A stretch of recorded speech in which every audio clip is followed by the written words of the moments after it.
and welcome to the Grandparents and Beyond tutorial for September. The topic is leadership.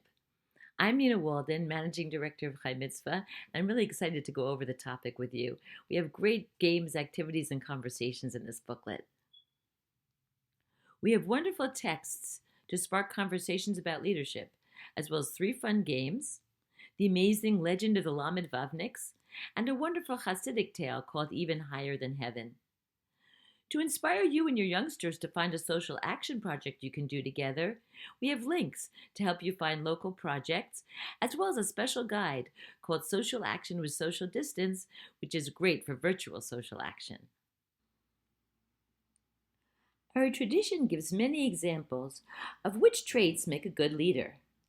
We'll explore what these traits are and think about how this relates to both ourselves and others. Before we begin, a quick reminder. Before you start, make sure everyone is on board, including the parents or guardians. Read the texts and choose the activities and conversation questions that work for your family or your group. Don't feel that you need to complete the entire booklet. The recommended ages for text, conversations, and activities are marked by the icons you see on the screen. But your youngsters might be ready for things that are in an older age group, or they might enjoy a game that is recommended for younger kids. You and your youngster are the best judges of which activities to do, and the discussions can go wherever you like. There are no right or wrong answers. Also, you'll want to prepare some things in advance. For the colorful stories games on page 2, you'll need a handful of M&Ms for each player, or you can use a different snack or even colored paper as long as you have 6 colors to choose from and each corresponds to one of the prompts. You'll need to print out the cards on page 4 for the Moses Match game, and you might also want to print out page 5 so you can solve the riddle together. Let's begin with the game on page 2, Colorful Stories. It's a fun and very easy game to play. Here's what to do. Take turns. Close your eyes so that you can see the colors and pick one. Share a story based on the color you've chosen. Red, a time when I was the first to do a mitzvah. Blue, something I was scared to do but knew was important. Yellow, I spoke out when I saw something wrong. Green, I admitted that I was wrong when. Brown, a time I kept a promise was. Or orange, I didn't do something wrong even though others did it. Now, here's my grandson Henry to demonstrate how much fun this game is to play. So now I should explain the rules? Yes, please. So how to play this game, you need 6 different colors. Red, blue, yellow, green, black, and orange. You're supposed to close your eyes and then pick a color, and whatever color you get, you're supposed to do something. And blue is for when you're afraid about something or just anything else that you feel really afraid about. But you do it anyway because you know it's important, right? Yes. So if you pick blue, you need to go what blue means. If you pick red, you need to do what red says to do. If you pick green, you need to do what green says to do. And that's how you play the game. Henry just picked blue, and he's going to tell about something he was scared to do, but he knew it was important, so he did it. What was that? I was afraid about going to school. I said I did it anyway. And I felt like I couldn't do it. I said I did it anyway. And now I feel happy. Thank you so much for sharing. That is so good, and I'm so proud of you. And that's how you play the game.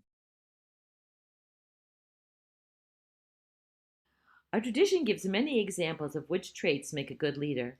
Here are some famous ones. You'll probably recognize the people who said them. A righteous man falls down 7 times and gets up. King Solomon said that. If I am not for me, who is for me? And if I am only for myself, what am I? And if not now, when? That's a famous quote from Hillel. We know it in Hebrew as if ein ani li mili. Who is wise? One who learns from every man. Who is strong? One who overpowers his inclinations. Who is rich? One who is satisfied with his lot. Who is honorable? One who honors his fellows. Ben Zoma said that. And the next one from Elie Wiesel. There may be times when we are powerless to prevent injustice, but there must never be a time when we fail to protest. Tell about someone in your life who is an example of one of these well-known quotes about leadership. It could be a relative, it could be a teacher, it could be a friend. And what quality would you add to the ones discussed above? Use the space below to write your own quote. Okay, now we're ready to play the game Moses Match. You remember that you have printed these cards out before, so you'll need the leader cards that tell about things that leaders do, and the action cards that tell about the things that Moses did. Start by reading through all of the cards and figure out which leader card matches which action card. Here's a hint, they're color-coded. Next, cut out all of the cards along the dotted lines. You can print out one set or more, depending upon how hard you want to make the game. Shuffle the cards and spread them face down. Players can take turns to turn over 2 cards, searching for a matching pair. If the cards selected are a match, the player keeps the matching pair and takes another turn. If they're not the same, the cards are turned back over in the same location and play moves to the next player. The player with the most pairs wins. Now let's look at the legend of the Lamed Vavniks. We can start with a fun Gematria game. Gematria is a system where each letter has a number value and each word has a number value, which is found by adding up its letters. For example, Chai, which means life, is Chet, 8, plus Yud, 10, which adds up to 18. 18 has become an important number to Jewish people for this reason. Use a chart you see on the page to solve this riddle and then to find out more about the Lamed Vavniks. The riddle we are going to solve is, why was Vav afraid of Zion? Let's look. Vav equals 6 and Zion equals 7. So the riddle is, why was 6 afraid of 7? Now the answer is below, upside down. In case you don't remember, why was 6 afraid of 7? Because 7 ain't 9. Now that we understand Gematria, we can find out more about the Lamed Vavniks. Lamed Vavnik is the Yiddish term for one of the 36 humble righteous ones mentioned in Kabbalah, or Jewish mysticism. If you want to know more about Kabbalah, you can click on this link. The term Lamed Vavnik is derived from the Hebrew letters Lamed, 30, and Vav, 6, whose numerical value adds up to 36. You might remember that from the riddle we just did, that Vav equals 6. The nik at the end is a Russian or Yiddish suffix indicating a person who, as in beatnik in English. According to this teaching, at any time there are 36 holy persons in the world. For the sake of these 36 people, God preserves the world, even if the rest of humanity is undeserving. These holy people are hidden. Nobody knows who they are. In fact, they themselves may not know who they are. Who are the Lamed Vavniks? We may not know, but wherever they are, we can be assured of this. As it is said, they lead, they comfort, they teach, they protect. They are filled with compassion. They are the very best among us. Think about the people you know. Do you think any of them might be Lamed Vavniks? Good leaders don't need to be recognized in order to be good leaders. Like the Lamed Vavniks, here's an example of a leader who was almost not recognized in this wonderful Hasidic tale, even higher than heaven. There is a Hasidic tale about the Rabbi of Nemirov, a much beloved spiritual leader in his community. Every year, just before Kol Nidre, the rabbi would disappear. And every year, as the entire community would gather together for the Kol Nidre service, the beloved rabbi was nowhere to be found. The first few times it happened, the community was worried that maybe he had fallen ill. They checked his home, they checked the study hall, but no one could find him. And no one would dare approach the rabbi once he had returned to ask what had happened. This happened year after year, and the townspeople came up with what seemed to them to be the only logical explanation for the rabbi's disappearance. That every year, instead of coming to slichot services at the temple, their rabbi went directly up to heaven, carrying the prayers of the entire community and pleading for forgiveness directly before God. The rabbi from Nemirov became legendary. It was a source of pride to all of his people. Then one day a skeptical visitor came to the community, heard about the rabbi's journey, but refused to believe that the rabbi was doing something so remarkable. So the following year, he hid behind the rabbi's house and waited to see where the rabbi was really going, hoping to disprove what he believed to be a preposterous story. Late that evening, he watched as the rabbi rose from his bed and instead of getting ready for the service, dressed like a peasant and with his axe in his hand, walked out the door. The visitor followed close behind and followed the rabbi to the edge of town and through the forest, where the rabbi slowly began to cut down a small tree and gather a bundle of wood. The visitor looked on, very pleased. He was certain that he had caught the rabbi in a lie. He continued to watch from a safe distance as the rabbi walked further into the woods until he stopped at an old, worn-out cabin. The rabbi knocked on the door, and an old woman called out, "Who is it?" "It is Basil," said the rabbi, "selling wood for just a few shekels." "I'm not interested," shouted the old woman. "I can't even afford a few shekels. And even if I could, I cannot get out of my bed. Who would light my fire?"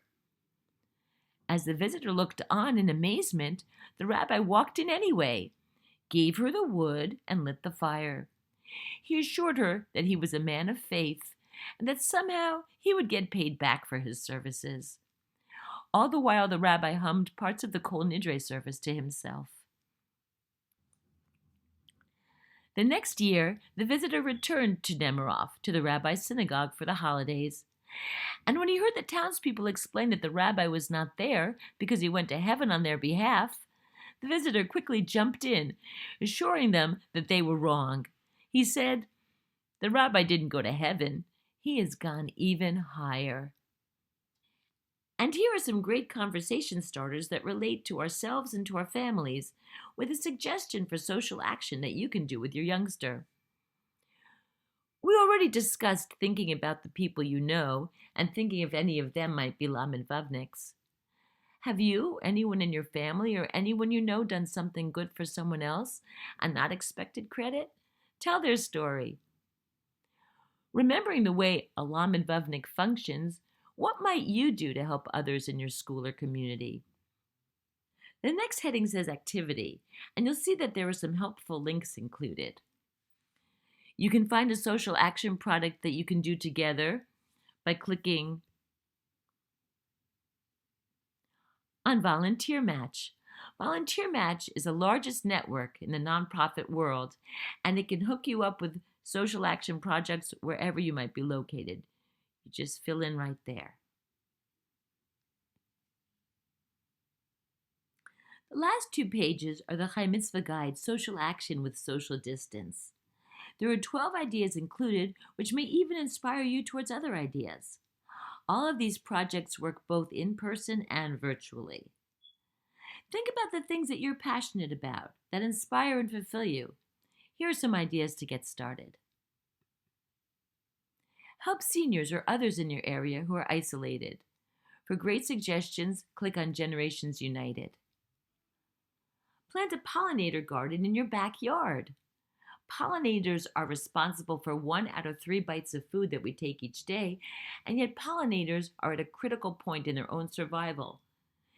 Increasing the number of pollinator-friendly gardens and landscapes will help revive the health of bees, butterflies, birds, bats, and other pollinators across the country. You can click here for an easy step-by-step guide to build your pollinator garden. Or you can tutor younger students. If your local schools don't organize this opportunity, visit upchief.org. You can help feed the hungry. You can do that through Amazon, through your synagogue, or you can visit Feeding America or food pantries to find an organization near you. You can make a difference in the life of a child with special needs. The Friendship Circle, and there's a link to it here, offers virtual volunteering opportunities. You can be a virtual babysitter playing with a younger child by video chat. You can help provide needed medical supplies, either through Corona Relief Fund or through Facebook or other social media. There's a link here for helpful ideas about raising funds online. Another great idea is to foster or adopt shelter animals. Shelters want to move as many animals as possible off the premises and into foster homes. So find a shelter or rescue organization near you.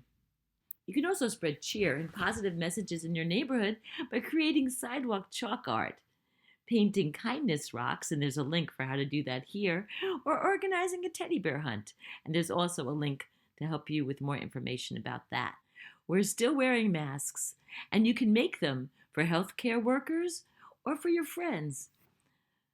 Volunteers across the country have made more than 10 million masks, and if you click on the link, you can see ways to do that.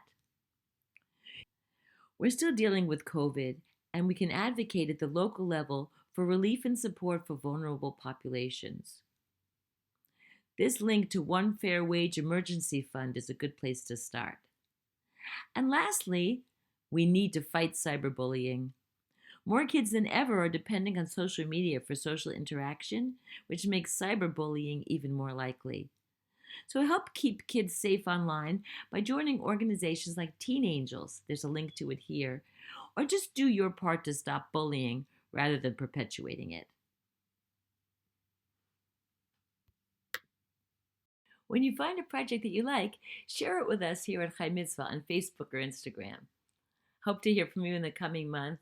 Enjoy the materials, and if you have any questions, please email me, nina@chaimitzvah.org. See you next time.